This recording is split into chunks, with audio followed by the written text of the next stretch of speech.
एक बहुत अच्छा प्रसंग आता है शिव महापुराण के अंतर्गत, दृष्टांत सागर का। ये बड़ा सुंदर प्रसंग है। एक सेठ जी के यहाँ भ्रमण करते करते 8-10 संत आ गए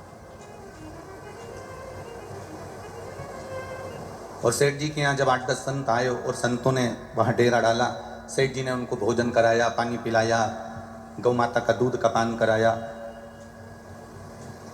सब सुख सेठ जी ने उनको दिया।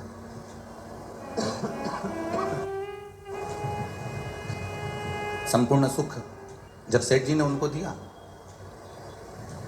अब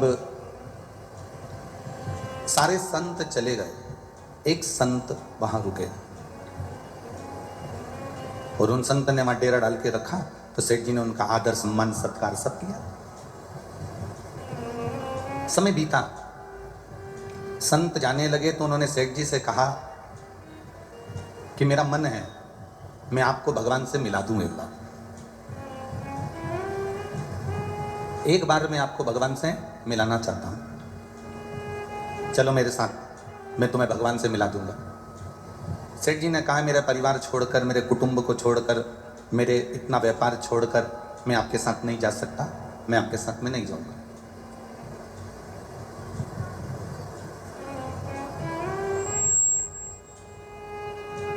सेठ जी ने पूछा कि परमात्मा के मिलन में बांधा क्या होती है,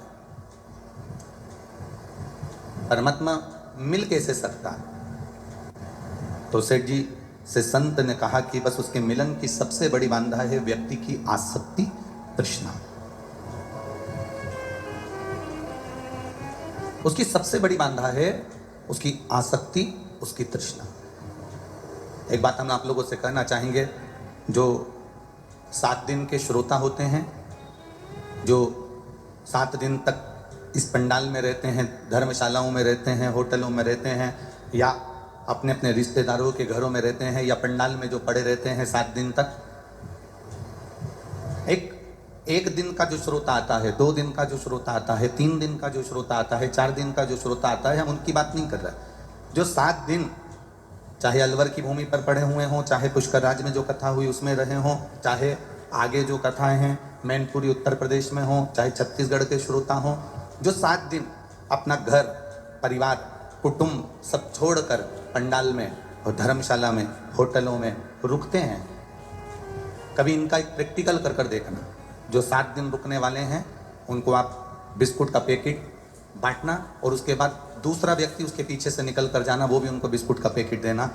जो 7 दिन का श्रोता है वो अगर एक बार बिस्कुट का पैकेट ले लेता है तो फिर वो दूसरे से पैकेट नहीं लेता, क्योंकि वो आसक्ति से परे हो जाता है, उसको छोड़कर चलता है। उसको मालूम है मैं यहाँ 7 दिन रहूंगी, मैं 7 दिन यहाँ पर रहूंगा, दानदाता आएंगे, भक्त आएंगे, वो लुटा कर जाएंगे, पर इतना मैं इकट्ठा कर कर भी करूंगी तो करूंगी क्या, मैं इतना भी लेकर करूंगा तो करूंगा क्या। सेठ जी, आसक्ति एक ऐसी होती है, तृष्णा एक ऐसी होती है जो हमारे बीच में बांधा बन जाती है। परमात्मा के मिलन में जो बांधा है वो हमारी आसक्ति है, हमारी तृष्णा है। अब सेठ जी ने कहा कि मैं तो अपना परिवार नहीं छोड़ सकता, मैं अपने कुटुंब को नहीं छोड़ सकता, मैं अपने रिश्ते नहीं छोड़ सकता, मैं परमात्मा से नहीं मिलना चाहता, रहने दो, तुम तो मुझे मत मिलवा। 10 साल निकल गए, सेठ जी के प्राण छूट गए। सेठ जी के प्राण छूटे तो सेठ जी बेल बन गए,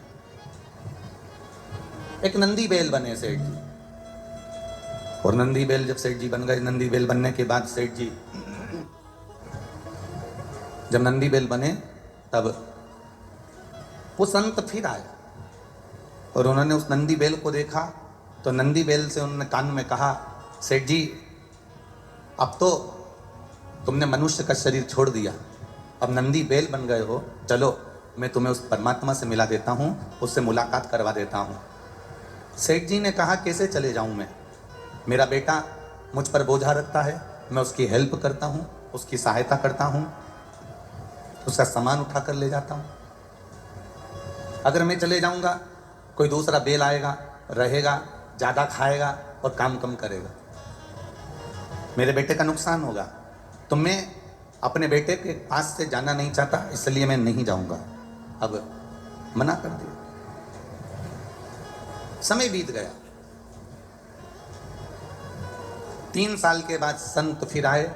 सेठ जी जो बेल बने थे, नंदी बने थे, उनके प्राण छूट गए।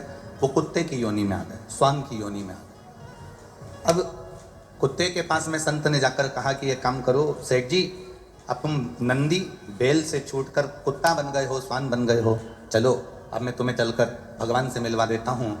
कुत्ते की योनि पाने पर भी सेठ जी ने कहा नहीं नहीं नहीं, मेरी बहू बहुत अच्छे अच्छे जेवर पहनती है, मेरी बहू बहुत महंगे महंगे जेवर पहनती है, घर में कोई चोर घुस गया तो इसलिए मैं कुत्ता बनकर अपने बहू के जेवर का और अपने बेटे के सामान की रक्षा करूंगा, जाऊंगा नहीं।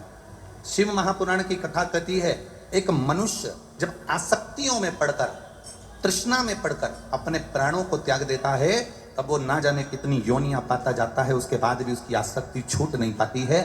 शिव महापुराण की कथा इतना कहती है कि आप शिव की शरण में जब जाएं, परमात्मा की शरण में जब जाएं, भगवान की शरण में जब जाएं, तब अपनी आसक्तियों को छोड़कर जाना।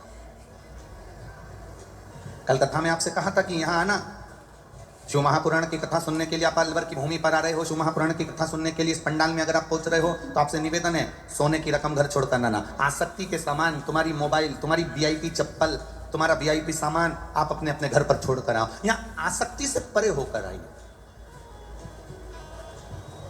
यहां शिव के अड़भंग बनकर आइए। और जब आप शिव के अड़भंग बनकर आओगे, आसक्ति से परे होकर आओगे, तब बैठकर शिव महापुराण की कथा का रस तत्व ग्रहण करोगे। तब बैठकर तुम भगवान की अविरल भक्ति की कथा सुनो। 2 क्षण शिव महापुराण के पंडाल में, 2 क्षण भगवान की कथा में, 2 क्षण परमात्मा की भक्ति में बैठने का मौका मिल जाए, बैठो। 2 क्षण शिव महापुराण में अगर तुम्हारा चित्त लग जाए, 2 क्षण इस कथा में तुम्हारा मन रम जाए, तो उसको रमाने का प्रयास करना। क्योंकि अगर परमात्मा से एक बार डोरी बंध गई तो तुम परमात्मा के हो जाओगे और परमात्मा तुम्हारा हो जाएगा, फिर उसमें बीच में कोई रह नहीं पाएगा। कार्यकर्ता कार्य करें, हम मना नहीं करेंगे। सहयोगी समितियां सहयोग करें, हम मना नहीं करेंगे। पर इतना ध्यान लगाकर करना कि हमें कथा भी श्रवण करना है, हमें बैठकर कथा भी सुनना है। क्योंकि अलवर के भाग्य जागे तो ये कथा मिली है, कोई हर बार ये कथा यहाँ नहीं होने वाली है, बड़ी भाग्य से मिली है।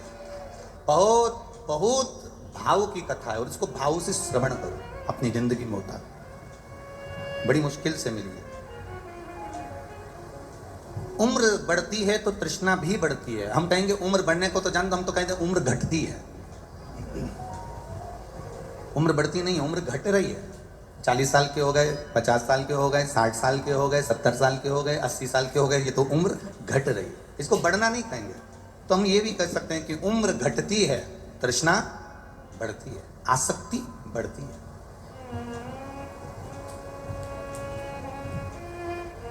इन आसक्तियों में पड़कर, इन तृष्णाओं में पड़कर हम अपने जीवन को सार्थक नहीं बना पाते। महाराज, हम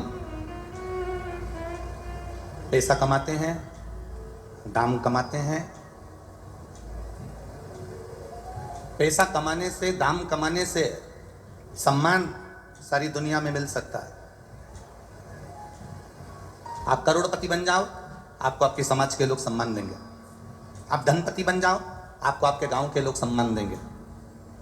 पैसा, दाम, दमड़ी, दाम कमाने से दुनिया में तुम्हें सम्मान मिल जाएगा, पर पैसा कमाने से, दाम कमाने से भगवान नहीं मिल पाता है। पैसा, दाम कमाने से सम्मान मिलता है, और ध्यान रखना, दाम से सम्मान मिलता है और परमात्मा के नाम से हमें भगवान की प्राप्ति हो जाती है, परमात्मा मिल जाता है। सम्मान मूल नहीं है, दाम से ज्यादा नाम की प्रधानता है। जब आप अपने मुख पर श्री शिवाय, जय जम के बोलिए, श्री शिवाय नमस्तुभ्यम, या पंचाक्षर मंत्र नमः शिवाय, या षडाक्षर मंत्र ओम नमः शिवाय, या 12 अक्षर मंत्र ओम नमो भगवते वासुदेवाय, 2 अक्षर का मंत्र राम, 2.5 अक्षर का मंत्र कृष्ण। ये नाम तुम्हारे मुख पर अगर है तो तुम्हें सम्मान मिले कि ना मिले वो पता नहीं, पर नाम अगर परमात्मा का मुख पर है तो सम्मान मिलेगा कि नहीं मिलेगा पता नहीं, पर परमात्मा जरूर मिल जाएगा, उसका दर्शन तुम्हें जिंदगी में एक बार जरूर हो जाएगा।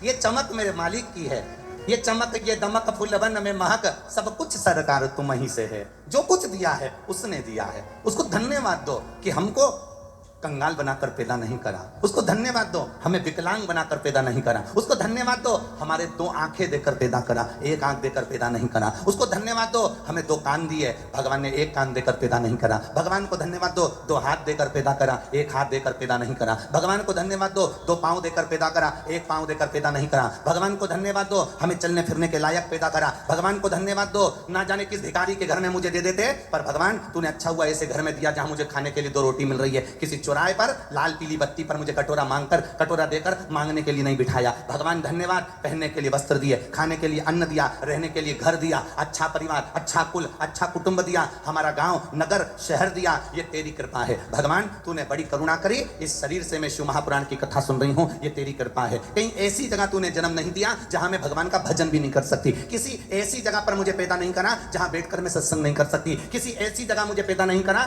जहां बैठकर मैं तेरा नाम नहीं ले सकती, कहीं ऐसी जगह पर तूने मुझे पैदा नहीं करा कि मैं कहीं प्रवचन में नहीं जा सकती, कहीं भगवान के संकीर्तन में नहीं जा सकती, कहीं परमात्मा की भक्ति में नहीं जा सकती, तूने ऐसी जगह मुझे पैदा नहीं करा। ये तेरा धन्यवाद, ये तेरा शुक्रिया है जो तूने मुझको इस काबिल बनाकर इस संसार सागर में, इस अलवर में मुझे जन्म दिया और मैं शिव महापुराण की कथा में बैठा हूं। ये तेरी कृपा है, ये तेरी उदारता है, ये तेरी करुणा है। अरे तेरा ही दिया मैंने खाया पिया है, तेरा शुक्रिया है, तेरा शुक्रिया है। मुझे भोले बाबा ने बहुत दे दिया है, तेरा शुक्रिया है, तेरा शुक्रिया है। ये जायदाद दी है, औलाद दी है, ये जायदाद दी है, औलाद दी है। मुसीबत में हर वक्त इमदाद दी है, मुसीबत में हर वक्त इमदाद दी है। वो तेरा ही दिया मैंने खाया पिया है, तेरा शुक्रिया है, तेरा शुक्रिया है। मुझे भोले बाबा ने बहुत दे दिया है, तेरा शुक्रिया है, तेरा शुक्रिया। ये उसको साधुवाद दो, ये उसको धन्यवाद दो, ये उस पर उसकी कृपा हम पर हुई है। भक्ति करो। मेरे ओगड़दानी ने अविश्वास के कारण सती का त्याग किया था। ये त्याग शिव महापुराण की कथा है, इसमें त्याग हो। शिव जैसा त्यागी संसार में नहीं हुए। लोगों ने बदनाम करा है मेरे महादेव को, दुनिया के लोगों ने मेरे महादेव को बदनाम करा कि वो गंजेड़ी है, गांजा पीता है।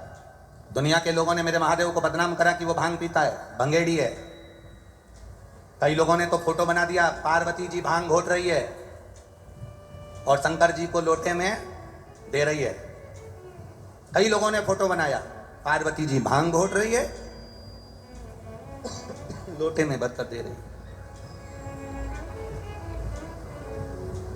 आप में से कितनी माताएं बैठी हैं जो अपने पति को तंबाकू का गुटखा मल के देती हो? बोलो री बोलो, जरा जम के तो बोलो। इतनी बैठी है, लाखों की संख्या में आप लोग आए हो। ईमानदारी से बोलना, कितनी माताएं जो अपने पति को तंबाकू का गुटखा मल के देती होगी? लो खाओ, एक नहीं मिलेगी इसमें से। जब मेरे भारत की माता अपने पति को तंबाकू खाने को नहीं देती, तो मेरी पार्वती माता महादेव को भांग कैसे दे सकती है? जरा विचार करिएगा।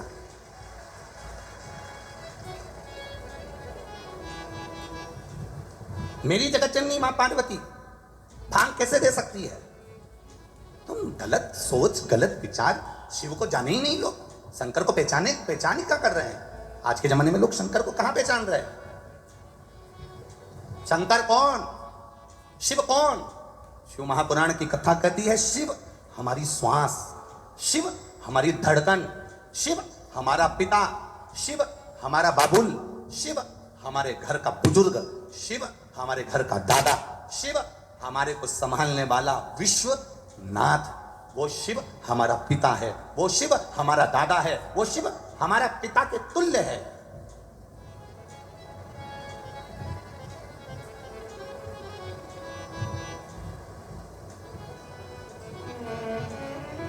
उसको पहचाना कहां लोगों ने? बस ब्रह्म में जी रहे हैं, भगवान के ब्रह्म में हम जीना चाह रहे हैं, बस ब्रह्म में जी रहे हैं। ऐसे जाना, ऐसे करना, वैसा करना, पर ये पहचान नहीं पा रहे कि हम शंकर के होंगे कैसे, हम शिव को पहचाने कैसे, हम शंकर को जाने कैसे।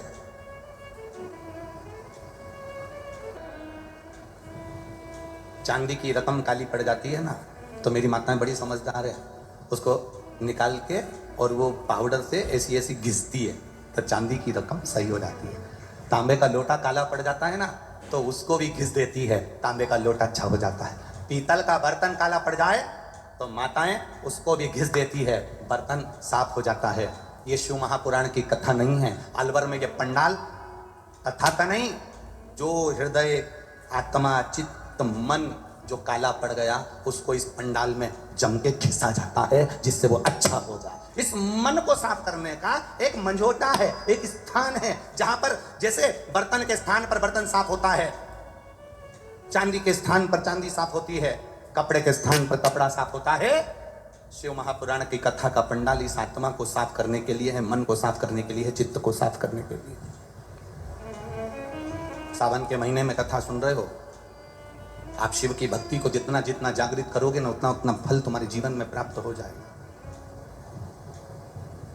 बारिश का समय चल रहा है, एक बेलपत्र आप अगर शंकर भगवान को रोज चढ़ाते हो, एक बेलपत्र शिव जी को रोज समर्पित करते हो, तो मन में एक संकल्प इस बारिश के मौसम में, इस सावन के महीने में एक संकल्प भी तुम्हारे भीतर आना चाहिए कि एक बेलपत्र अगर मैं शंकर भगवान को चढ़ाती हूं, मैं जिंदा हूं तब तक तो देवाधिदेव महादेव को बेलपत्र चढ़ाऊंगी, पर मेरे मरने के बाद मेरे बच्चों ने, मेरी बेटी ने, मेरे दामाद ने, मेरे बेटे ने, मेरी बहू ने, पोता पोती ने शंकर जी पे बेलपत्र नहीं चढ़ाई तो मरने से पहले ऐसा काम कर जाना, जैसे बीमा कर जाते हो तो बीमे की रकम तुम्हारे घर के लोगों को मिलती है, जमा तुम करते हो, रकम तुम्हारे परिवार वालों को मिलती है, उन परिवार वालों का भला कर जाते हो, उसी तरह एक भला अपना भी कर जाना और संसार सागर का भी कर जाना।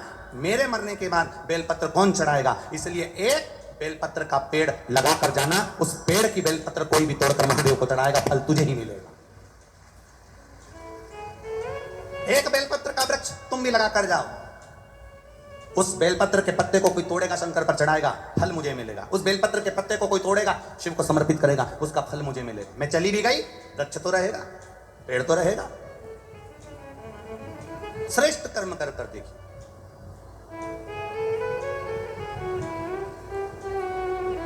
और जब श्रेष्ठ कर्म हम करेंगे तो उसका सुख हमको मिलेगा, निश्चित प्राप्त होगा। ब्रह्मा और भगवान विष्णु के बीच की बात तो ये निकली कि पिता कौन है नारायण के। ब्रह्मा जी कहते हैं विष्णु जी मेरे पिता हैं, तो विष्णु के पिता कौन है? और दोनों के बीच में जब घर्षण हुआ, एक पर्वत को घुमाया तो अग्नि का खंभ प्रकट हुआ, एक शिवलिंग की आकृति प्रकट हो गई। वो शिवलिंग की आकृति जो प्रकट हुई, ब्रह्मा जी उसका सिर देखने जा रहे हैं और भगवान नारायण उसका चरण देखने जा रहे हैं। नारायण चरण नहीं मिला तो उन्होंने सत्य कह दिया कि शिव के चरण नहीं मिले, क्योंकि शंकर के चरण ढूंढने से अच्छा है शंकर से केवल दर्शन की मूलता पाना।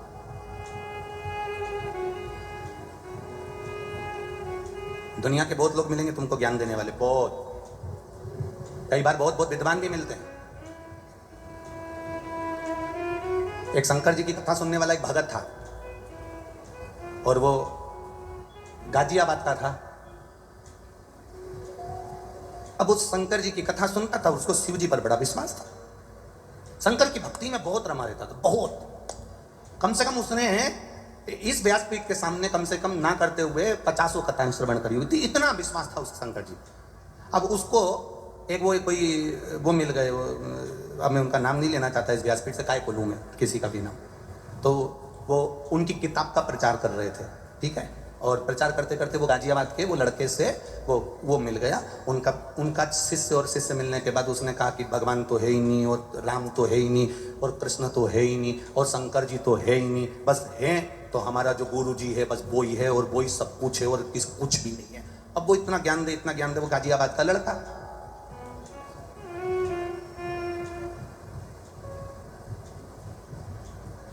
अब ये गाजियाबाद वाला जो लड़का था ये कथा में कहीं होगा, और वो किताब बांटने में लगे थे, उनका प्रचार करने कि राम है ही नहीं, कृष्ण है ही नहीं, शिव है ही नहीं, बस वही है जो कुछ है। अब वो उसने कहीं बैठ के पूजन कर रहा होगा कंकर शंकर की, इतने में वो किताब बेचने वाला फिर आ गया, और वो आया और उसने आते से इसने लगाया था गाजियाबाद वाले ने दिया। अब दिया लगाया तो वो बाजू में बैठकर बोलने लगा, ये बताओ भगवान है? गाजियाबाद वाला बोला है। कहाँ है? कि भीतर परमात्मा। सियोर वाला महाराज कहता कंकर में शंकर है, सारी समस्या का हल एक लोटा जल। तो उसने कहा वो सियोर वाला तो हर कुछ बोलता है, उसमें कहाँ कल है। ठीक है, अब ये बताओ, हमारे गुरु जी कहते हैं ये तुमने जो दिया लगाया, ये दिया जलाया, इसमें जो ज्योति आई वो ज्योति कहां से आई?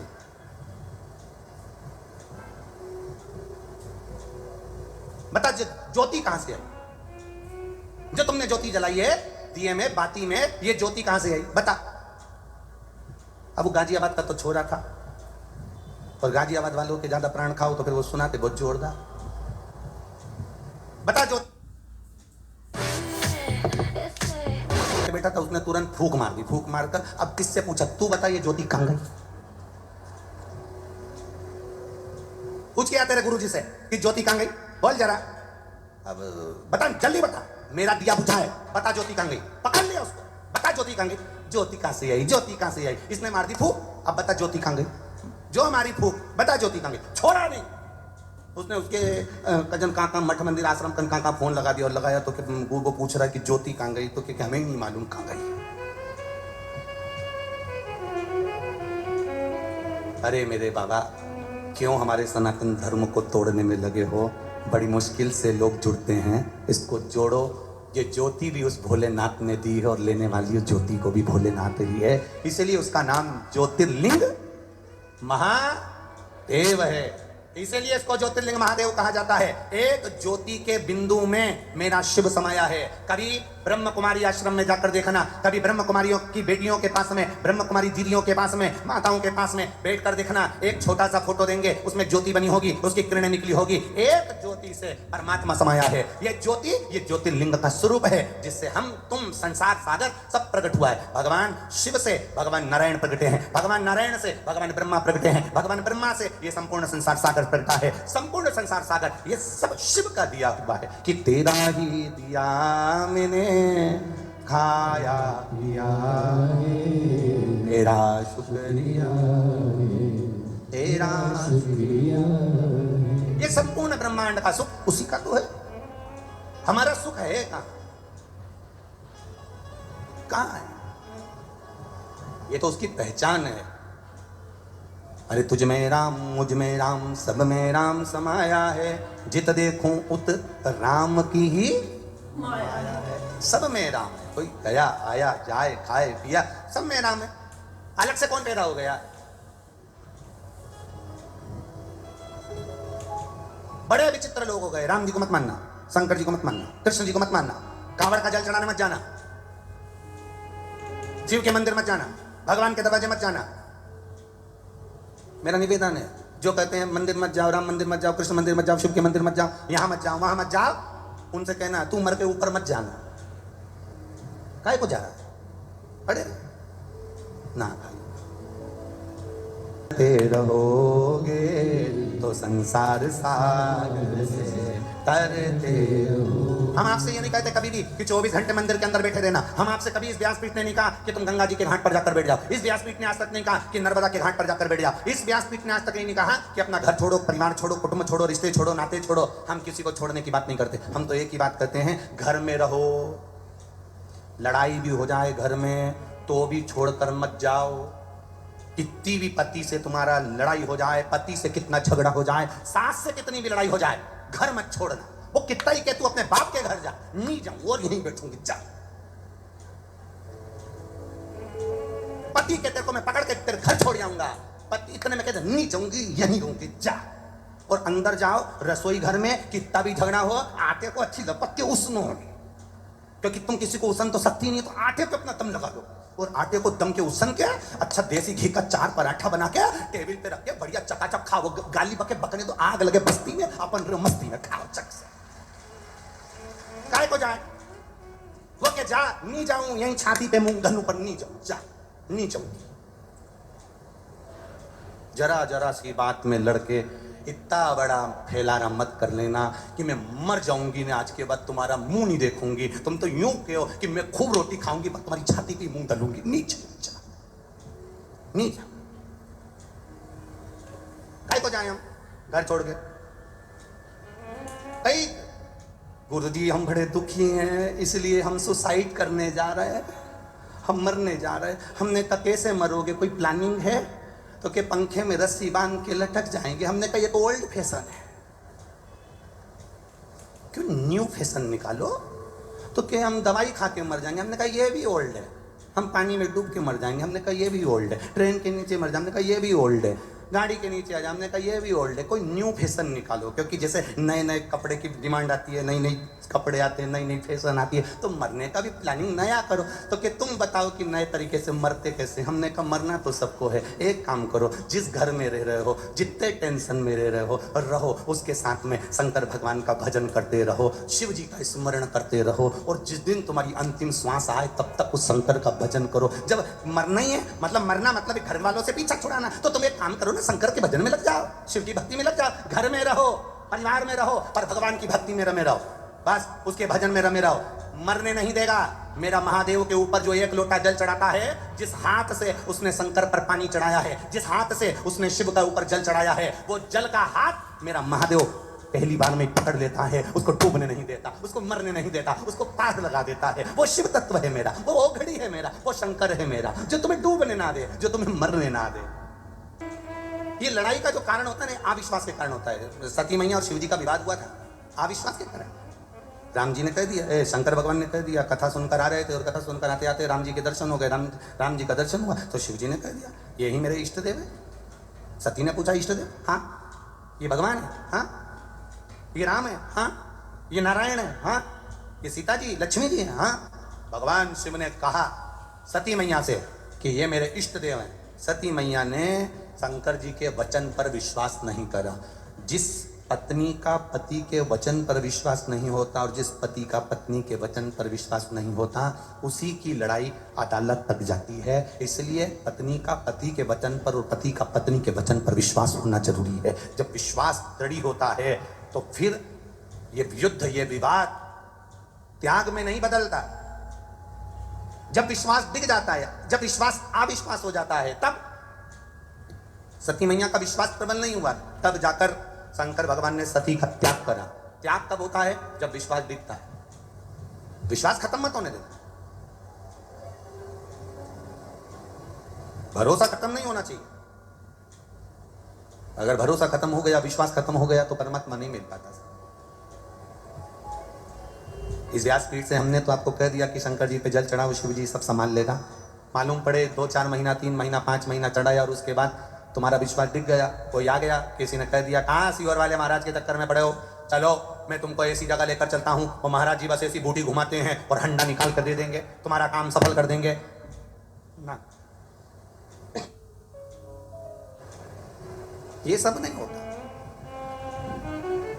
किसी अंधविश्वास की ओर हमको नहीं जाना, किसी आडंबर की ओर हमको नहीं जाना। हम सनातन धर्म के पहरी हैं।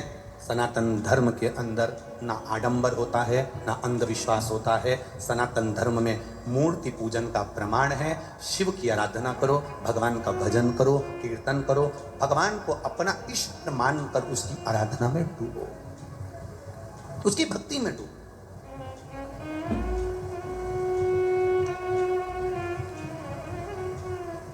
वो कहे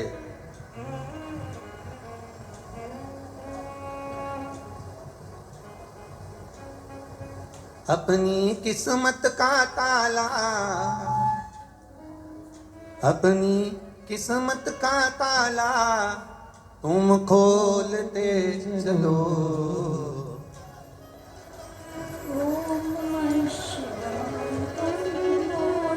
कल एक माताजी ने पत्र लिखा था कि आप कथा में भजन बिल्कुल मत गाना। उसमें नीचे लिखा था तुम भजन गाते हो, हम खड़े होते हैं और बाहर वाले अंदर घुस जाते हैं। हमारी जगह पे वो बैठ जाते हैं और हम खड़े होकर नाचते रहते, तो बाद में उनको हटाओ तो वो लड़ते हैं। तो तुम पूरी कथा में भजन मत गाना। अब अलवर वालों तुम बता दो हम क्या करें? काले और कोई अंदर भरा गया तो देखा जाएगा। वैसे तो तुम कम पढ़ते नहीं हो, इधर उधर कूच कर तुम बाहर कर दोगे। हरे श्री शिवाय नमस्तुभ्यं तुम बोलते चलो, श्री शिवाय नमस्तुभ्यं तुम बोलते चलो, श्री शिवाय नमस्तुभ्यं तुम बोलते चलो, श्री शिवाय नमस्तुभ्यं तुम बोलते चलो। अपनी किस्मत का ताला, अपनी किस्मत का ताला, अपनी किस्मत का ताला तुम खोल के चलो, श्री शिवाय नमस्तुभ्यं तुम बोलते चलो, श्री शिवाय नमस्तुभ्यं तुम बोलते चलो, ओ श्री शिवाय नमस्तुभ्यं तुम बोलते चलो, श्री शिवाय नमस्तुभ्यं तुम बोलते चलो। अपनी किस्मत का ताला, अपनी किस्मत का ताला, अपनी किस्मत का ताला तुम खोल दे चलो, श्री शिवाय नमस्तुभ्यं तुम बोलते चलो, श्री शिवाय नमस्तुभ्यं तुम बोलते चलो, श्री शिवाय नमस्तुभ्यं तुम बोलते चलो, श्री शिवाय नमस्तुभ्यं तुम बोलते चलो। Unlimited cashback. Zero.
बड़ा मुश्किल है, समझाना बड़ा मुश्किल है, आखिर वो दर्द दिल है, आखिर वो दर्द दिल है, समझाना बड़ा मुश्किल है, समझाना बड़ा मुश्किल है, आखिर वो दर्द दिल है, आखिर वो दर्द दिल है। सच्चा दरबार लगा है ये भोले की महफिल है, सच्चा दरबार लगा है ये भोले की महफिल है, सच्चा दरबार लगा है ये भोले की महफिल है, सच्चा दरबार लगा है ये भोले की महफिल है।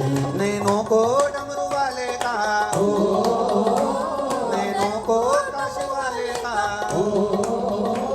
नैनों को डमरू वाले का दीदार चाहिए, वो काशी रहने वाला भोलानाथ चाहिए, वो काशी रहने वाला भोलानाथ चाहिए, वो काशी रहने वाला भोलानाथ चाहिए, वो काशी रहने वाला भोलानाथ चाहिए। अपनी किस्मत का ताला, अपनी किस्मत का ताला, अपनी किस्मत का ताला तुम खोल के चलो, श्री शिवाय नमस्तुभ्यं तुम बोलते चलो, श्री शिवाय नमस्तुभ्यं तुम बोलते चलो, श्री शिवाय नमस्तुभ्यं तुम बोलते चलो।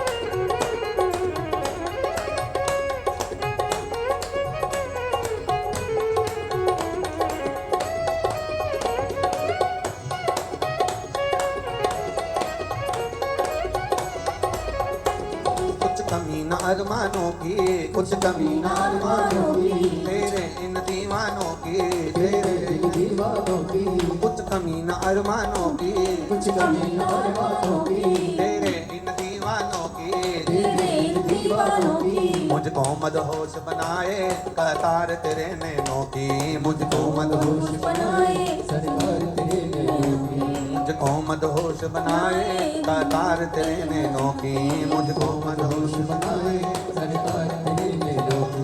नैनों को डमरू वाले का, नैनों को काशू वाले का, नैनों को डमरू वाले का दीदार चाहिए, वो श्री शिवाय वाला भोलानाथ चाहिए, वो काशी रहने वाला भोलानाथ चाहिए, वो काशी रहने वाला भोलानाथ चाहिए, वो काशी रहने वाला भोलानाथ चाहिए, अपनी किस्मत का ताला, अपनी किस्मत का ताला, अपनी किस्मत का ताला तुम खोल दे चलो, श्री शिवाय नमस्तुभ्यं तुम बोल दे चलो, श्री शिवाय नमस्तुभ्यं तुम बोल दे चलो, श्री शिवाय नमस्तुभ्यं तुम बोल दे चलो, श्री शिवाय नमस्तुभ्यं तुम बोल दे चलो।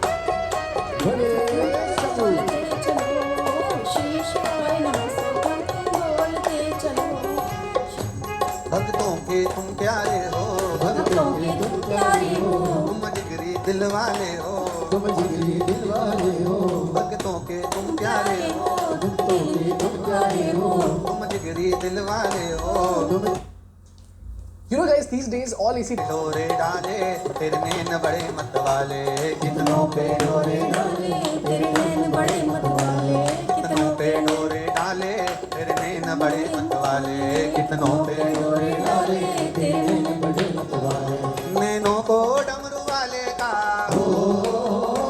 नैनों को काशी वाले का, नैनों को डमरू वाले का दीदार चाहिए, वो काशी रहने वाला भोलानाथ चाहिए, वो काशी रहने वाला भोलानाथ चाहिए, वो काशी रहने वाला भोलानाथ चाहिए, वो काशी रहने वाला भोलानाथ चाहिए, अपनी किस्मत का ताला, अपनी किस्मत का ताला, अपनी किस्मत का ताला तुम खोल दे चलो, श्री शिवाय नमस्तुभ्यं तुम बोल दे चलो, श्री शिवाय नमस्तुभ्यं तुम बोल दे चलो, श्री शिवाय शिव से बड़े भाव के साथ देवादिदेव महादेव से प्रार्थना, भगवान देवादिदेव महादेव से अपने मन की बात देखो। पहले भी कहा, आज फिर कह रहे हैं, कथा के बीच में भजन आए और उसके बाद में जब श्री शिवाय नमस्तुभ्यम कहने का मौका आए तो चुप मत बैठना।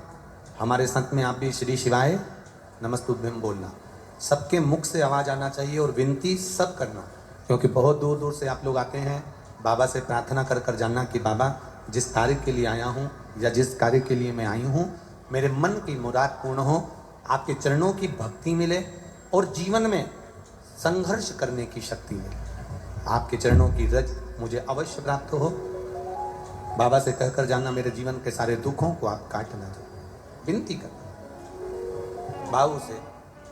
आप सब दिल से हृदय से, मेरा कार्यकर्ताओं से भी निवेदन है, जहाँ जगह मिल जाए वहाँ बैठ कर बोलो, क्योंकि आप लोगों को बार बार बोलने का मौका नहीं मिलेगा। या अलवर में कथा बार बार नहीं होती महाराज, राजस्थान में ही 2 कथा का योग लगा है और ये कथा पूर्ण होकर फिर उत्तर प्रदेश की मैनपुरी में 22 तारीख से 28 तारीख तक कथा चलेगी मैनपुरी के अंदर उत्तर प्रदेश में, और वो मैनपुरी की कथा पूर्ण होने के बाद फिर छत्तीसगढ़ प्रारंभ हो जाएगी। दिल से हृदय के साथ बाबा से प्रार्थना करिएगा। श्री शिवाय नमस्तुभ्यं। श्री शिवाय नमस्तुभ्यं। श्री शिवाय नमस्तुभ्यं। श्री शिवाय नमस्तुभ्यं। श्री शिवाय नमस्तुभ्यं। भोला सब दुख काटो भार, ओ भोला सब दुख काटो भार। शिव शंकर जपो तेरी माला, भोले बाबा जपो तेरी माला। भोला सब दुख काटो भार, ओ भोला सब दुख काटो भार। वेश मंगलकारी, वेश मंगलकारी। शमशान वासी हमारा, शमशान वासी हमारा। ओ भोला सब दुख काटो भार, ओ भोला सब दुख काटो भार। शिव की करी गई स्तुति प्रार्थना शिव स्वीकार करते हैं।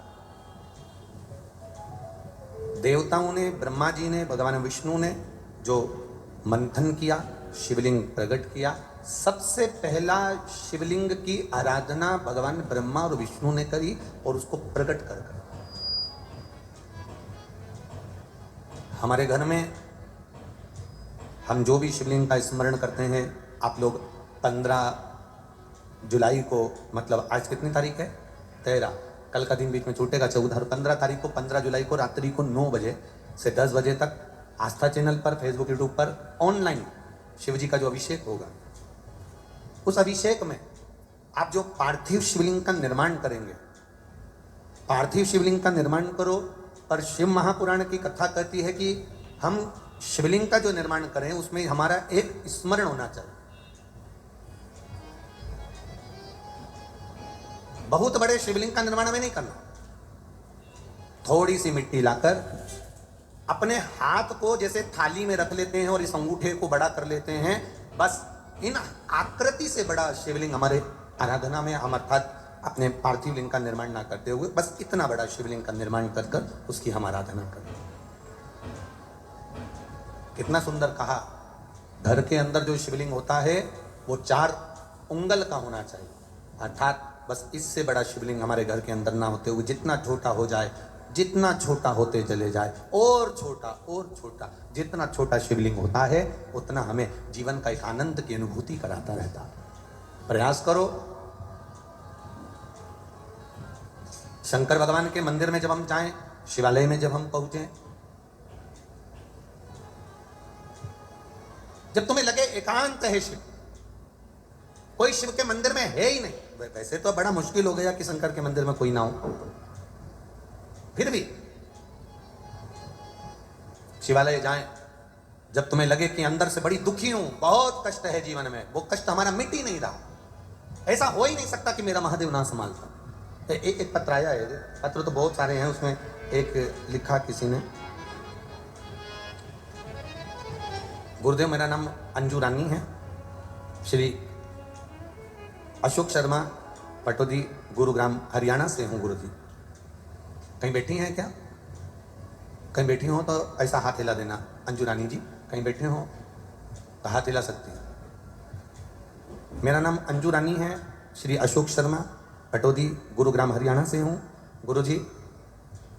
मैं बाबा की वर्णन क्या करूँ। 2016 में चुनाव लड़ा था मैंने, जिसमें मैं हार गया, पर गुरुदेव आप कहते हो ना कि हिम्मत नहीं हारना चाहिए, पूरा परिवार हिम्मत हार गया, रोई, आंखों में आंसू आए। फिर वापिस 2022 में फिर चुनाव का क्रम रहा, और गुरुदेव, मैंने जनवरी 2022 में जब चुनाव का क्रम रहा, उससे पहले आपने जो पिछली सावन की शिवरात्रि पर जो ऑनलाइन पूजा कराई थी, और पिछले सावन की शिवरात्रि पर जब ऑनलाइन पूजन कराई तो आपने कहा था कि उस ऑनलाइन पूजन में जो शंकर भगवान पर आपने बेलपत्र चढ़वाई थी, और उसकी एक बेलपत्र आपने उठाकर रखने का बोला था कि कामना पूर्ण होने पर अगले वर्ष जब श्रावण की शिवरात्रि पर अभिषेक हो तो उस समय वो बेलपत्र शिव को फिर समर्पित करें। गुरुदेव, आज बाबा ने मेरे पर कृपा करी और ऐसी मेहर करी, ऐसी कृपा करी कि फिर मैंने वापस चुनाव लड़ा, और बाबा की कृपा से दूसरा स्थान हमको मिला। दूसरी जगह से जाकर चुनाव लड़ना था, वहां से लड़ा, और बाबा की कृपा से मैं वापस जब चुनाव लड़ी तो बाबा ने ऐसी कृपा करी कि 2200 वोट से मुझे सफलता मिली। इसलिए मैं बाबा को यहाँ प्रणाम करने के लिए आई हूँ। कहीं बैठी हो तो हाथ हिला सकती हूँ। हर हर महादेव। स्टोर बड़ा सुंदर आया।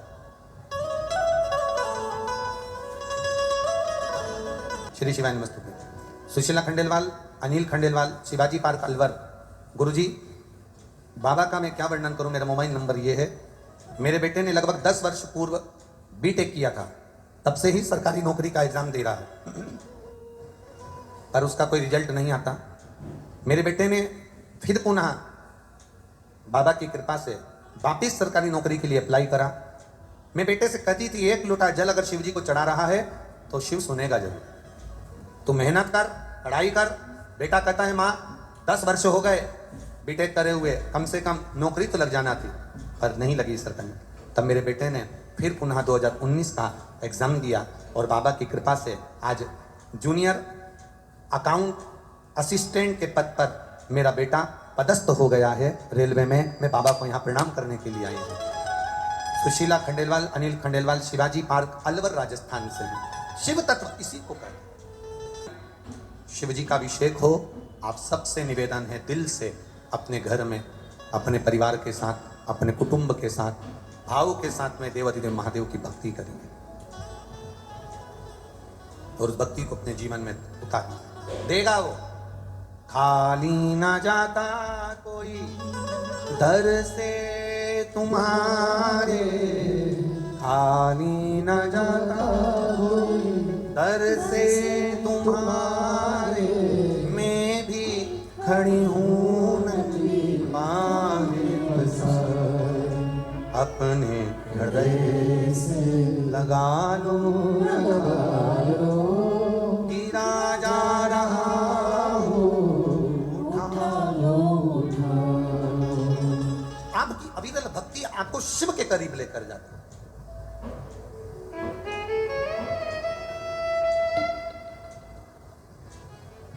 शिवलिंग की चरणारविंदों को ढूंढने के लिए भगवान नारायण और शीश ढूंढने के लिए ब्रह्मा जी गए, नहीं मिला। भगवान नारायण तो वापिस आ गए। ब्रह्मा जी गए तो एक गौ माता को और केतकी के फूल को लेकर आए। केतकी के फूल ने झूठ बोल दिया तो शिव जी ने उसको श्राप दे दिया। पर गौ माता से ऐसा विश्वास नहीं था मेरे महादेव को कि ये भी झूठ बोल जाएगी, और गौ माता ने भी झूठ बोल दिया। गौ माता भी झूठ बोल, ऐसा विश्वास नहीं। बहुत ध्यान देना, भरोसा कोई दूसरा नहीं तोड़ता। भरोसा कोई दूसरा नहीं तोड़ेगा, कोई अपना तोड़ने वाला हो जो हमारे भरोसे को तोड़ देगा, हमारे विश्वास को दिखा देगा। कोई कहे गुरुजी पहले तो भगवान इतने, गुरुजी पहले तो भगवान इतने अवतार ले लिए, देखिए अब क्या भगवान अवतार नहीं लेते, अब क्या भगवान प्रकट नहीं होते। हम उनसे एक बात कहना चाहेंगे, सतयुग, त्रेता और द्वापर, कितने युग? जम के बोलो जरा। सतयुग, त्रेता और द्वापर, ये तीनों, सतयुग, त्रेता और द्वापर, इन तीनों को मिला लो तो भगवान ने 24 अवतार लिए। कितने अवतार लिए? 24 अवतार धारण। ठीक है। अगर एक सहज भाषा में देखा जाए तो सतयुग, त्रेता, द्वापर, इन तीनों युग को मिला लो तो भगवान ने 24 अवतार लिए। भगवान 24 बार पृथ्वी पर आए। पर अगर सही मायने में देखा जाए तो केवल कलयुग का आंकड़ा लगाकर देखना तो मेरे भगवान 55 बार पृथ्वी पर प्रकट होकर दर्शन देकर चले गए, केवल कलयुग में। सत्ययुग, त्रेता और द्वापर का आंकड़ा लगाओगे तो 24 बार भगवान पृथ्वी पर आए, पर केवल कलयुग का आंकड़ा लगाओगे तो कलयुग में भगवान 55 बार पृथ्वी पर आकर गए। रामकृष्ण परमहंस के लिए कई बार आए, संत तुकाराम जी के लिए कई बार आए, मीराबाई के लिए कई बार आए, चैतन्य महाप्रभु जी के लिए कई बार आए, श्रीमद वल्लभाचार्य जी के लिए कई बार आए, रामानुजाचार्य जी के लिए महाराज जी के लिए कई बार आए, श्री निम्बार्काचार्य जी के लिए भगवान कई बार आए। पृथ्वी पर मेरे परमात्मा इस कलिकाल में, मीरा कलयुग की थी, रामकृष्ण परमहंस कलयुग में थे, चैतन्य महाप्रभु कलयुग में थे, संत तुकाराम कलयुग में थे, ये सब कलयुग के थे। सत्ययुग, त्रेता, द्वापर का आंकड़ा मिलाओ तो 24 बार भगवान पृथ्वी पर आए हैं, पर कलयुग का आंकड़ा मिलाओ तो 55 बार भगवान पृथ्वी पर आकर गए हैं। सबसे ज्यादा मेरा भगवान अगर पृथ्वी पर आया तो कलयुग में आया। क्यों? क्योंकि भगवान को मालूम है कि कलिकाल घोर कुठार है। यहाँ लोग ताना देते हैं तो लोगों का हृदय दुख जाता है, अपशब्द कहते हैं तो दिल दुख जाता है, किसी ने कुछ कह दिया तो दिल दुख जाता है। मीराबाई को कितना कितना कहा, राणा जी ने कितना कहा, संबोधन कितने दिए, जहर का प्याला भेज दिया, सांप का पिटारा भेज दिया, कितने कितने शब्दों से उसको कहा गया।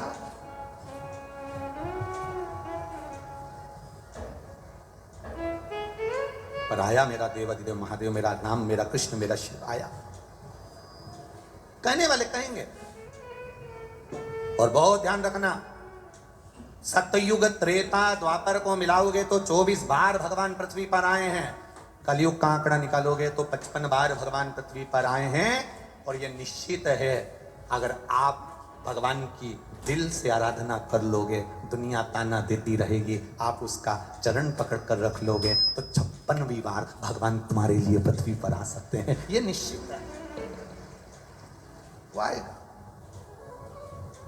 मेरे भोले तेरा सहारा है, मेरे भोले तेरा सहारा है, मेरी नैया का तू किनारा है, मेरी नैया का तू किनारा है। आप करो शिव की आराधना, आप करो भगवान शंकर का भजन, आप करो शिव की अर्चना, वो देता है। और क्या देगा ये हमको भी नहीं मालूम, क्या प्रदान करेगा ये हमको नहीं मालूम।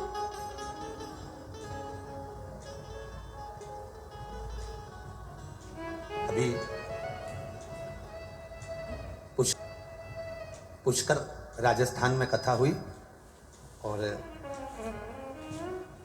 वहां भी खंडेलवाल परिवार ही कथा करा है इसको। एक बात आपको कहना चाहेंगे, पुष्कर राजस्थान की बड़ी सुंदर बात, राजस्थान की ये बात जिंदगी में हम कभी नहीं भूल पाएंगे। जो उस पुष्कर राजस्थान में एक बात हुई, वहाँ जितनी दुकानों पर, जितनी होटलों पर और जितने घरों में माताएं काम करती थी या जो पुरुष लोग काम करते थे, झाड़ू पोछा बर्तन वाले, वो अपने अपने सेठ जी से 7 दिन की छुट्टी मांग ली। अब आप समझे जरा उस बात को, कितना सुंदर बात। झाड़ू लगा रही है, पोछा लगा रही है। एक होटल के मालिक ने ही बताया, गुरुजी हमने हमारे वो नौकर को, सेवक को कहा कि तुम छुट्टी ले लोगे तो पैसा कट जाएगा, भले काट लो। तो कहा गुरुजी हमने उनसे कहा हम तुम्हारी जिंदगी भर के लिए छुट्टी कर देंगे, तो क्या बिल्कुल कर दो। पर गुरुजी क्या वर्णन करूं, वो सेविका, वो नौकरानी, वो दासी, काम करने वाली छुट्टी कर कर चली गई और उसके घर में रहकर वो रोज 2 डब्बे रोटी बनाती और थोड़ा सा बेसन बनाती और कथा के पंडाल में कथा सुनकर 5-6 लोगों को 2-2 रोटी और बेसन खिलाकर आ जाती। गुरुदेव हम क्या कहें, ये भक्ति है। जो दुनिया का सेठ नहीं कर पाता, वो एक साधारण से साधारण व्यक्ति घर से 2 रोटी लाकर, 4 रोटी लाकर, 8 रोटी लाकर, डब्बे में भरकर, पर्स में लेकर, 2 पानी की बोतल लेकर, थोड़ी सी टॉफी, थोड़ा सा बिस्कुट का पैकेट लेकर, जहां कथा सुन रही है जनता के बीच में, जहां जगह मिल जाए वहां बैठकर आसपास वालों को खिलाकर चली जाए। अविरलता भक्ति का जो एक बाढ़ भक्ति की जो बाहर देखी है पुष्कर राज की धरा पर, वो जिंदगी भर नहीं भूल पाएंगे। ये राजस्थान है, ये राजस्थान। आपकी अविरलता भक्ति होना चाहिए। बार बार शिव भक्त आपके नगर में, अलवर में नहीं आने वाले। ये अविरल भक्ति बार बार नहीं मिलने वाली। बहुत होगी भागवत कथा, बहुत होगी राम कथा, बहुत होंगे यज्ञ, बहुत होंगे अनुष्ठान, पर शिव महापुराण मिलना वो भी सावन के महीने में, भूतो न भविष्य थे, किस्मत है अलवर वालों का, भाग्य है अलवर वालों का। भाग्य है, बोल बम का नारा है, ये भाग्य है आपका। वो तो कहीं पुण्य खंडेलवाल परिवार के जागृत हो गए महाराज, कहीं इनके पूर्वजों के पुण्य की गुल्लक भरा गई होगी और कहीं आपके पुण्य की गुल्लक भरा गई होगी। जितने लोग प्रशासनिक अधिकारी यहाँ लगे हुए हैं, प्रशासन वाले लगे हैं, पुलिसकर्मी लगे हैं, डॉक्टर लगे हैं, आपने जिंदगी में कहीं पर भी नौकरी करी हो, यहाँ जो तुम सेवा कर रहे हो, यहाँ सरकार की नहीं, यहाँ भोलेनाथ की सेवा कर रहे हो, लिख के रखना कि तुम्हें 3 महीने में बाबा क्या देगा। ये नौकरी खाली नहीं जाती है, ये नौकरी खाली नहीं जाती है। दूसरी जगह लगे होगे, वो तनख्वाह वो देगा, और यहाँ की तनख्वाह तो मेरा महादेव जो देता है, वो 3 महीने के अंदर लिख कर रख लेना कि क्या क्या देता है। अगला पर्चा मैनपुरी में तुम्हारा मिलेगा, ये निश्चित है। वो क्या देगा, क्या प्रदान करेगा। सीवर वाला महाराज तो 7 दिन कथा बचेगा, दूसरा दिन हो गया, 5 दिन और सुनाएगा, यहाँ चले जाएगा, मैनपुरी पहुंच जाएगा। पर कथा का रसतत्व ये पत्रों के माध्यम से कभी जिंदगी मिले। हम कई जगह पत्रकार बंधुओं से कहते हैं, सोशल मीडिया से कहते हैं, इन पत्रों में मोबाइल नंबर लिखा है, एड्रेस लिखा है, आप जाकर इनके घर पर मिलकर आना, क्या आपने पत्र लिखा था सही है कि गलत है। जो कथा को दिल से सुनता है, उसका पत्र वो बाबा के चरणों में लिख कर पहुंचा देता है कि मेरे दिल का ही। हम तो पढ़ ही नहीं पाते, ज्यादा क्या पढ़ें, ज्यादा पत्र पढ़ेंगे तो आप ही लोग कह दोगे कि गुरुजी कथा वाचें कि पत्र पढ़ें। क्या पत्र पढ़ें, जो दिया उसने दिया है, जो प्रदान करा उसने किया है, उसकी नौकरी कर रहे हैं। और मेरे भोले तेरी नौकरी सबसे बढ़िया,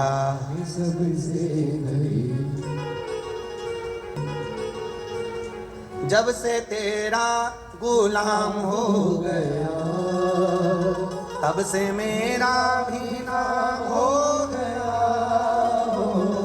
वरना औकात क्या थी मेरी, सबसे बढ़िया है सबसे बढ़िया। सतयुग, त्रेता, द्वापर सबको मिला लो, 24 बार मेरा भगवान पृथ्वी पर आया है। केवल कलयुग अकेले का आंकड़ा मिला लो तो 55 बार मेरा भगवान पृथ्वी पर आया है। और विश्वास रखना, तुमने दिल से पुकारा तो वो 56 बार भी पृथ्वी पर आकर रहेगा, ये निश्चित है। तुम्हारे विश्वास को मत तोड़ो, तुम्हारे भरोसे को मत तोड़ो। कहीं इधर उधर अपनी बुद्धि को मत ले जाओ कि मैं वहां जाऊंगे, वहां जाऊंगे, वहां जाऊंगे, वहां जाऊंगे, कुछ हो जाए। हम थोड़े से बड़े, थोड़ा ये जो आधिकाधिक आडंबर आदि को थे, हम इससे पढ़े हैं, हम इसको बिल्कुल दूर रखते हैं। हमारे को शिव तत्व से मूल था, भक्ति से मूल था, भजन से मूल था। गौ माता ने झूठ बोल दिया, ब्रह्मा जी ने झूठ बोल दिया, ब्रह्मा जी का सिर कट गया, कर्मनाशा नदी प्रकट हो गई। ब्रह्मा जी झूठ बोले तो कर्मनाशा नदी बनी, सिर कटा हुआ से बड़का पेड़ बना, बट वृक्ष बना। क्षमा मांगी ब्रह्मदेव ने, मुझसे गलती हो गई, मैं शिव की निंदा कर बैठा, शंकर की निंदा। सबका मुख देखना, सबका चेहरा देखना, पर कोई शंकर की निंदा करने वाला हो, शिव के लिए अपशब्द बोलने वाला हो, कोई शंकर के भक्त की निंदा करने वाला हो, जिंदगी में उसका चेहरा कभी मत देखना। भगवान से प्रार्थना करना कि शिव निंदक का चेहरा कभी मत दिखाना।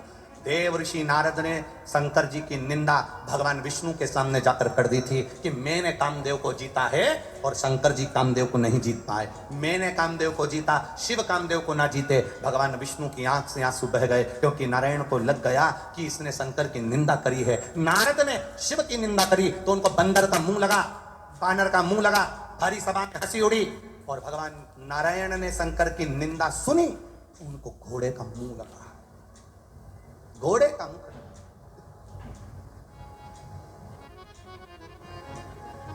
उनको घोड़े का मुख लगाया, हयग्रीव अवतार हुआ, पूछा प्रभु आपको घोड़े का मुंह? भगवान कहते हैं मैंने निंदा सुन ली थी शंकर जी की। निंदा करने वाले को तो भगवान पैदा करते हैं, पर निंदा सुनने वाले को भगवान पैदा नहीं करते। ये सुनने की रुचि हमारे भीतर आती है। हाँ, क्या कह रहे हो, क्या कह रहे हो? शंकर भगवान की निंदा कभी मत सुनना। बन सके अगर कोई निंदा कर रहा है तो उसका पलट कर जवाब दो। अरे शिव महापुराण में ऐसा हो गया, अरे शिव की भक्ति में ऐसा हो गया, तो उसको पलट कर जवाब दे सकते हो। गया क्यों?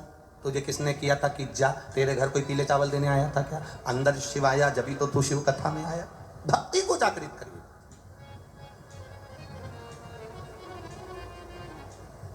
और जब हमारे भीतर की भक्ति जागृत हो जाएगी, हमारे भीतर की भक्ति प्रबल हो जाएगी, शिव तत्व मिल जाए, शंकर के मिलने में देरी नहीं। ब्रह्मा जी का सिर कटा, कर्मनाशा नदी प्रकट हो गई। ब्रह्मा जी ने हाथ जोड़कर कहा मुझे सृष्टि का निर्माण करना है, आप बताओ सृष्टि की रचना कैसी करी जाए। सृष्टि की रचना करने के लिए ब्रह्मदेव से कहा कि अर्धनारीश्वर स्वरूप का दर्शन देते हुए कहा कि आप सृष्टि की रचना करें। अब सृष्टि की रचना करना कोई सरल बात तो है नहीं। एक बार ब्रह्मा जी के मन में अहंकार आ गया था, और ब्रह्मा जी के मन में अहंकार आया तो उन्होंने भगवान नारायण ने कहा कि तुम सृष्टि की रचना कर रहे हो तो एक बार देवादिदेव महादेव से जाकर प्रार्थना तो करो कि मुझे सृष्टि की रचना करना। आप जाओ पहले उनसे जाकर विनती करो कि मुझे सृष्टि की रचना करना। घर के जो बड़े हैं, घर के जो बुजुर्ग हैं, घर के जो बयो हैं, एक बार उनके कानों में जरूर डालना चाहिए कि साहब मम्मी पापा मैं मकान बना रहा हूं, आपका आशीर्वाद है बन रहा। अपने माता पिता से छुपाकर मकान भी बनाओगे तो उसमें सुख नहीं है, अपने माता पिता से छुपाकर जेवर भी बनाओगे तो उसमें सुख नहीं है। अपने माता पिता को एक बार जरूर बोल देना चाहिए मम्मी आपकी बार दुकान में अच्छी कमाई हुई, तुम्हारी बहू के लिए मैं हार बनवा रहा हूँ। मम्मी आपकी बार ये मिला इसलिए मैं तुम्हारी बहू के लिए कपड़े ला रहा हूँ। मम्मी आपकी बार ये हुआ तो मैं मकान बनवा रहा हूँ। माता पिता से कुछ मत छुपा, कुछ नहीं। कई लोग कहते हैं हमारे माता पिता को हम बताएंगे और फिर वो उसका गलत मतलब निकाल। तुम्हारा काम करो बताने का, तुम्हारा काम है छुपा कर नहीं। सब अच्छे से एक बहू जो होती है ना, मायके से थोड़ी सी टॉफी लेकर आ जाती है और घर के छोटे छोटे बच्चे देते हैं ना, तो उनको जब वो स्कूल जाते हैं तो चुपचाप से पकड़ा देती है और क्या करती है कि दादी को मत बताना, दादाजी को मत बताना, और अगर वो पूछे कहाँ से लाई कह देना पड़ोस वाली आंटी ने दी है। अब वो बच्चा छोटा सा झूठ बोलना सीख जाता है, और वो बच्चा झूठ बोलना सीख गया। एक दिन दादी ने पूछा क्यों रे टॉफी खा रहा है? हाँ कहाँ से आई? पड़ोस वाली आंटी ने दी है। वो बच्चा धीरे धीरे धीरे धीरे बड़ा हो जाता है, शादी हो जाती है, अपनी धर्म पत्नी आ जाती है, उसको घुमाने के लिए जयपुर लेकर जाता है, जयपुर से चुंदड़ी खरीद कर लाता है, और चुंदड़ी खरीद कर लाया और पत्नी ने उससे कहा कि मैं ये चुंदड़ी लेकर जाऊंगी जयपुर से, और सास पूछेगी तुम्हारी मम्मी पूछेगी कहाँ से आई, तो कह देना मायके से मिली। झूठ बोलना किसने सिखाया? जम के बोलो। माँ ने बचपन में बच्चे की आदत में डाल दिया कि ये टॉफी पड़ोस वाली आंटी ने दी है। बच्चा बड़ा होकर अपनी पत्नी को ज्ञान दे रहा है कि ये साड़ी मायके से मिली है। अब वो अपने बच्चे को ज्ञान देगी कि टॉफी मायके से मिली है। ध्यान देना, ये झूठ हम फिर कहेंगे। बच्चों को जैसे तुम बादाम खिलाती हो और वो कौन कौन सा पाउडर होता है जो दूध में मिला मिलाकर पिलाती हो, किस लिए पिलाती हो? कि उनका शरीर अच्छा बन जाए। मेरा निवेदन है कि बच्चों को जैसे दूध में मिलाकर पाउडर देती हो, और वो क्या बोलते हैं बॉर्नवीटा ने अलेक्सन वालेक्सन क्या मिलाकर देती हो जिससे इसका शरीर बन जाए, उसी तरह बच्चों के दिमाग में भी थोड़ा सा शंकर की भक्ति देना चालू करो, जिससे हमारा सनातन धर्म भी मजबूत बन जाए। शरीर के साथ सनातन धर्म मजबूत होना चाहिए।